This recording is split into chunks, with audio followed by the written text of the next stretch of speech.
안녕하세요. 그맘 아리스입니다. 이번 영상에서는 발자크와 바느질하는 중국 소녀 책에 대해서 알려드릴게요. 제가 몇 주 전에 이 책을 읽었는데 이 책은 책으로도 나왔고요. 그리고 영화로도 있습니다. 그리고 저자가 다이 시지엔데 이 사람이 중국 사람이에요. 프랑스 유학을 다녀왔고 발자크라는 거는 이제 여기서 나온 주인공 이름이 아니라 이제 이 소설에 나오는 그러니까 책 저자 이름이에요. 그러니까 소설가가 하여튼 뭐 그런 이름입니다. 이 책은 저자인 다이 시지에가 실제 겪었던 그런 자전적인 소설이라서 여기서 나오는 시대적 배경이라든가 뭐 이제 여기 발자크라는 작가가 나오고 하는 것도 다 실제 인물이거든요. 그래서 발자크가 쓴 책 이름도 나오고 뭐 하여튼 되게 사실적으로 표현이 돼 있어요. 실제적인 얘기라서. 그리고 여기 보면은 이제 중국에 대해서 역사가 조금 나옵니다. 그래서 조금 공부를 좀 해봤습니다. 그리고 여기는 주인공 이름이 루어하고 나가 나옵니다. 그러니까 진짜 사람 이름이 루어밖에 없고 나머지는 다 그냥 뭐 촌장, 뭐 나 아니면 바느질 처녀, 안경잡이 뭐 이런 식으로 그냥 이제 지칭하는 이제 호칭 이렇게만 나와요. 자, 이 소설에 나오는 시대적 배경이 문화대혁명이 나오는데요. 문화대혁명은 마오쩌둥, 그러니까 마오쩌둥이 모택동이랑 똑같은 이름이거든요. 그러니까 이게 한자 발음으로 그냥 읽으면 이제 모택동이고 중국어로 읽으면 마오쩌둥 이렇게 되는데 이 마오쩌둥이 1949년도에 중국 주석을 했던 사람이에요. 그래가지고 사회주의 운동을 많이 했는데 처음에는 대약진 운동을 일으켰죠. 그리고 마오쩌둥 초상화는 이 천안문 광장에 보면 이렇게 걸려 있어요. 그래서 중국 여행 가시면은 쉽게 볼 수 있다고 합니다. 자, 그래서 어쨌든 대약진 운동에서 무슨 일을 했냐면은 이 대약진 운동을 할 때쯤에 식량이 되게 부족했었거든요. 그래서 사람들이 되게 이렇게 먹을 게 부족하고 막 그랬었는데 이 이제 마오쩌둥이 시차를 놨다가 이제 그 참새들이 이제 다 곡식을 이렇게 추수했는 걸 막 갉아먹는 걸 본 거예요. 그래가지고 명령을 어떻게 내렸냐면 참새를 잡아라. 참새를 다 죽이면 얼마나 많은 이제 국민들이 이제 벼를 많이 먹을 수 있겠냐. 그래가지고 대대적으로 참새 포획 작전, 그러니까 참새를 잡아오는 운동을 벌립니다. 그래서 참새를 많이 잡아오면은 뭐 보상도 하고 뭐 이런 식으로 해가지고 중국에 인구가 많잖아요. 그러다 보니까 참새를 2억 마리를 잡아 죽입니다. 그래서 나름 마오쩌둥 딴에는 되게 잘한 생각이라고 했는데 이게 문제가 뭐냐면 참새가 이게 그 벼를 이렇게 먹기도 하지만 문제는 참새는 그 이제 모가 자랄 때 그 많은 해충들을 잡아먹는 그러니까 해충이 천적이었던 거예요. 그래서 참새를 이제 다 죽여버리니까는 그 벼가 자랄 때 생기는 각종 해충들이 이제 벼가 잘 못 자라게 해버리니까 대흉년이 듭니다. 그러니까 그만큼 이제 그 수확물이 없어지니까 이제 먹을 게 더 줄어들었죠. 그래서 엄청난 국민들이 이제 막 아사를 하고 막 난리가 난 거예요. 그래서 어쩔 수 없이 소련으로부터 참새를 20만 마리를 또 수입을 하게 됩니다. 어쨌든 이런 식으로 해서 이제 대약진 운동은 실패로 끝이 나죠. 그런데 또 이 마오쩌둥이 여기서 멈추지 않고 또 문화대혁명이라는 걸 또 주도합니다. 그래서 이 문화대혁명이 이제 발자크와 바느질한 중국 소녀 여기 배경으로 나오는데요. 자, 문화대혁명은 말은 되게 좋은 것처럼 보이지만 이게 되게 극좌 사회주의 운동입니다. 그래서 이게 부르주아 지식인들을 되게 탄압을 많이 하고 막 잡아가고 막 죽이고 뭐 이런 식으로 많이 했었어요. 그래서 이 시대 때가 1966년도부터 시작을 해가지고 마오쩌둥이 죽는 1976년도에 이제 끝이 나게 되는데요. 이때 이제 이 부르주아들을 다 잡아가고 또 지식인들도 다 잡아가고 약간 그런 식으로 하다 보니까 사람들 조금 다들 무식하게 만드는 약간 그런 정책이었던 것 같아요. 그래서 도시에 있는 지식인들의 2세들 그런 사람들을 산골 마을로 보내서 재교육을 시키는 게 나옵니다. 그래서 이 소설에서도 주인공인 루어하고 나는 이제 루어는 치과 의사 아들이었고 나는 이제 의사 부부의 아들이었는데 이 둘 다 이제 부르주아 자식들이다 이래 돼가지고 중학교만 졸업하자마자 고등학교는 아예 입학을 급진시키고 바로 이제 촌으로 보내집니다. 산골 마을로 보내져서 이제 재교육을 시키게 되는데 그래서 이제 이 둘이가 막 탄광에서도 일을 하고 되게 고생을 많이 합니다. 이런 이제 문화 대혁명이라든가 뭐 대약진 운동 이런 게 이제 중국 소설책 중에 인생이라는 책이 있는데요. 여기서도 되게 자세히 다뤄지고 있는데 인생이라는 영화도 나왔거든요.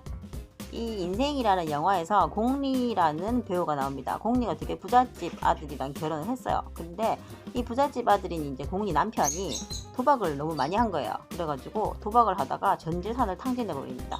근데 이게 또 세옹지마가 됐죠. 인생사 세옹지마라고 하는데, 그러니까 되게 부잣집 사모님이었던 이제 공리가 이제 도박으로 탕진해서 되게 그러니까 되게 가난한 남편의 아내가 되어버렸죠.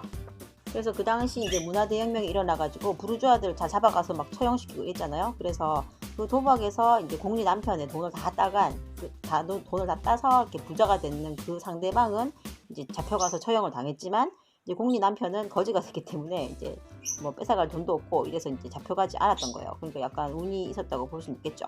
근데 이 영화에도 보면은 이제 문화대혁명 때문에 되게 부르주아들이라든가 지식인들 다 잡아가서 막 처형하고 이런 것들이 다 나와서 나중에 영화 끝부분 좀 가면은 이 공리의 딸이 결혼을 해가지고 이제 아이를 낳게 되는데, 병원에서 이제 아이를 낳으려고 병원에 갔더니 병원에 의사가 한 명도 없는 거예요. 왜냐면 이게 문화대혁명 때 의사들 다 이제 데리고 갔기 때문에. 그래서 어쩔 수 없이 이제 그 이제 학생들이 이제 아이를 봤는데, 그러다가 끝내는 이제 딸이 죽습니다.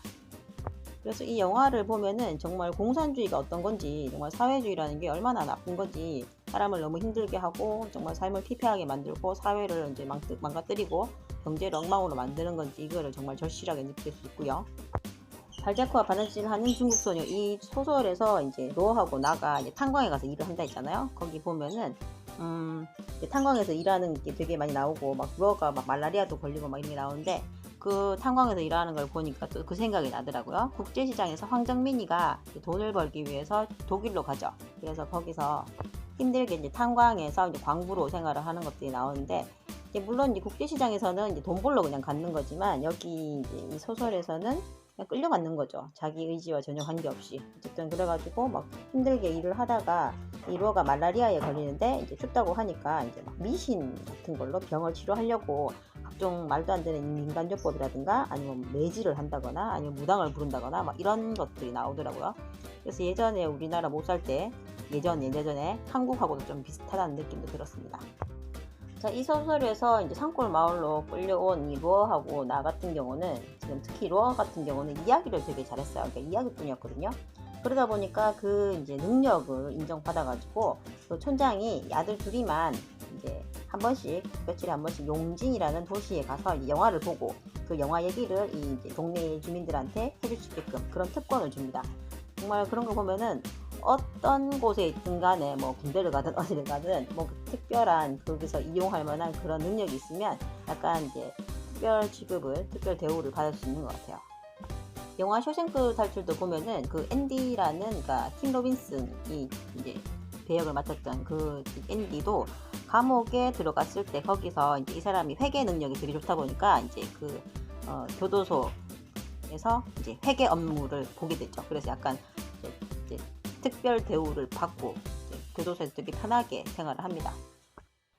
그리고 이제 이 발자크 소설 여기서 보면은 루어하고 내가 이제 그 용징이라는 도시에서 이제 영화를 보고 이야기를 해주고 뭐 이래 하다 보니까 이제 그 재봉사의 딸인 바느질 처녀를 알게 돼요. 그래가지고 바느질 처녀에게 이제 이런저런 뭐 이렇게 얘기해주고 책 읽은 얘기도 해주고 뭐 이러다 보니까 이제 서로 이렇게 책을 못 읽게 하는 그런 이제 이 사회적인 현상이 있었잖아요. 그러니까 못 읽게 하면 더 읽고 싶어 하는 좀 그런 것도 있고, 약간 지식에 대한 열망 이런 것도 있어가지고 하여튼 좀 책을 되게 이렇게 막 되게 읽고 싶어 해요. 그러니까 이게 약간 금서로 정해진 것들이 너무 많은데 그런 것들을 막 이제 읽게 됩니다. 그러니까 많은 문학 작품들이 대부분 다 금서였거든요. 그러다가 로어하고 이제 바느질 처녀하고 이제 연인 사이가 됩니다. 근데 얘들이 나이가 되게 많은 게 아니에요. 중학교만 졸업하고 왔기 때문에 로어가 18살, 내가 17살, 그 다음에 바느질 처녀가 18살, 뭐 이 정도 수준밖에 안 되거든요. 근데 어쨌든 얘들이 이제 연인이고 뭐 하다가 어쨌든 사정이 생겨서 이제 로어가 이제 어디 딴 데 가게 돼요. 그럴 때에 이제 나는 이제 바느질 처녀를 지켜주기 위해서 옆에 있게 되는데, 로어하고 바느질 처녀하고 아무리 연인 관계였긴 했지만 나라는 사람도 이 바느질 처녀한테 되게 호감을 가지고 있었고 되게 좋아했었거든요. 그러니까 짝사랑을 했었어요. 그런데 이제 영화 기생충에 보면은 이제 어떤 그 친구가, 그러니까 박서준이가 이제 최우식한테 고액 가외 자리를 소개시켜주죠. 그래가지고 부잣집에 들어가게 되는데 그 부잣집 딸을 보더니 바로 작업 들어갑니다. 그래서 뭐 사실 뭐 친구냐 우정이냐, 그러니까 우정이냐 사랑이냐 뭐 이렇게 봤을 때는 대부분은 우정보다는 사랑이 더 이렇게 좀 우선시되고 약간 그런 게 많은데, 여기 소설에서는 나는 정말 너무 순진무구한 소년으로 나와요. 그래서 그 루어와 그 여자와의 그 사랑을 끝까지 지켜줍니다. 좀 어찌 보면은 좀 안 됐기도 해요. 너무 애틋하기도 하고. 어쨌든 이제 소설 마지막쯤 되면은 어쨌든 바느질 처녀가 어떻게 하다가 이제 임신을 하게 되고, 근데 이제 이 당시에는 25살 이전에는 결혼을 못 하게 돼 있거든요. 불법이에요. 그래서 그 당시가 루어가 잠시 떠나 있던 상태라서 나라는 사람이 이제 어떻게 이제 의사를 섭외를 해가지고 이제 낙태 수술을 받을 수 있게끔 해줍니다. 정말 목숨 걸고 하는 거죠. 그렇게 하게 된 게 아무래도 이 당시엔 책을 못 읽게 하니까 아무래도 금지된 걸 더 하고 싶어 하잖아요. 그래서 막 목숨 걸고 막 이렇게 안경잡이라는 사람의 책을 몰래 훔쳐가기도 하고, 또 그리고 그 낙태 수술을 해주는 의사한테도 그 대가로 책을 줍니다. 그렇게 해서 이제 그렇게 되고, 그래서 어떤 사람들은 이 발자크와 바느질하는 중국 소녀 이 이제 소설은 주제가 책이다, 독서다, 뭐 이렇게 얘기하시는 분들도 있어요. 그러니까 뭐 읽는 사람에 따라서 다 느끼기는 다른 거겠지만, 그래서 뭐 책을 읽고 이 이제 바느질 처녀가 이제 지적 호기심이 이제 솟구쳐가지고 끝내는 이제 도시로 나가서 이제 도시의 여인이 된다. 그러니까 자아 실현을 위해서 도시로 떠나는 그런 걸로 이제 소설이 마무리가 됩니다. 그리고 그거는 또 이제 여인이 떠났기 때문에 그런 것인지 모르겠지만 책을 또 다 불태워요. 그렇게 목숨 걸고 획득했던 각종 책들을요. 그래서 참 이렇게 암울했던 중국 역사 중에서도 어쨌든 젊은이들이 나름 이제 사랑도 느끼고 뭐 청춘을 이런 식으로 보내는 이런 상황이 있었다는 걸 그냥 한번 깨우쳐 줄 수 있는 그런 책인 것 같아요. 어쨌든 이렇게 나라 지도자를 누굴 만나느냐에 따라서 정말 그 나라의 운명이 바뀌는 것 같은 그런 걸 보면서, 정말 나라는 이 지도자 한 명에 따라서 운명이 바뀌고, 정말 그래서 지도자를 잘 뽑아야겠다 이런 생각도 들고, 예를 들면 뭐 베네수엘라 같은 경우도 대통령을 처음에 이제 차베스를 뽑았죠. 그래가지고 차베스가 14년을 장기 집권하면서 베네수엘라가 거의 망해갑니다. 그리고 현재 차베스 후임으로 이제 마두로가 이제 집권을 했는데, 이 사람도 이제 집권을 지금 7년째 하고 있는데 계속 이제 포퓰리즘 위주로 해가지고 약간 이제 나라를 계속 말아먹고 있는 중이죠. 아까 제가 말씀드렸던 인생이라는 영화에서도 이제 막 각 집에 있는 막 냄비 같은 거 다 뺏어가고 하더니 음식을 다 배급해주는 그런 것도 나와요. 그래서 역시 사회주의라는 건 참 무섭고 참 나라의 경제를 망가뜨리는구나, 이런 것들을 정말 절실하게 느낄 수 있습니다. 자, 어쨌든 제가 이 책을 읽으면서 뭐 나름 별로 관심도 없었고 잘 몰랐던 이제 중국 역사에 대해서 알게 됐고요. 그리고 이제 이 마오쩌둥이 처음에 대학지 운동을 했고 그 다음에 문화대혁명을 했는데, 이것에 영향을 받은 게 이제 캄보디아의 폴포트가 이제 캄보디아에서 이제 킬링필드 많이 들어보셨죠? 대학살 운동. 이 킬링필드가 바로 이제 중국의 문화대혁명의 그 영향을 받은 거라고 하네요. 참 그래서 이 역사를 누가 만들어 나가느냐, 또 그것 때문에 또 다른 것들에 이제 파생되는 영향력을 미치는 것들이 너무 많고 하니까 정말 조심해야 될 것 같고, 정말 정신 차리고 살아야 될 것 같은 느낌이 듭니다. 그리고 문화대혁명 시대 때 이제 산골 마을로 어쩔 수 없이 이제 막 잡혀가서 이렇게 살고 있는 로하고 나를 보면서 정말 일상생활의 자유로움의 중요성, 이런 것들, 하여튼 잃어봐야 이제 그 중요성을 아는 그런 것들에 대해서 또 깨달을 수 있었고, 현재 우리도 코로나 때문에 아무래도 움직이고 하는데 조금 제약이 많죠. 그러니까 그런 것들도 일상생활의 중요성, 코로나 이전의 시대의 중요성에 대해서 더 느낄 수 있었는 시간이었습니다. 시간 있으시면은 발자크와 바느질하는 중국소녀 한번 읽어보세요. 괜찮더라고요. 자, 오늘 영상 시청해주셔서 감사드리고요. 구독, 좋아요 눌러주시면 더욱더 감사드리겠습니다. 감사합니다.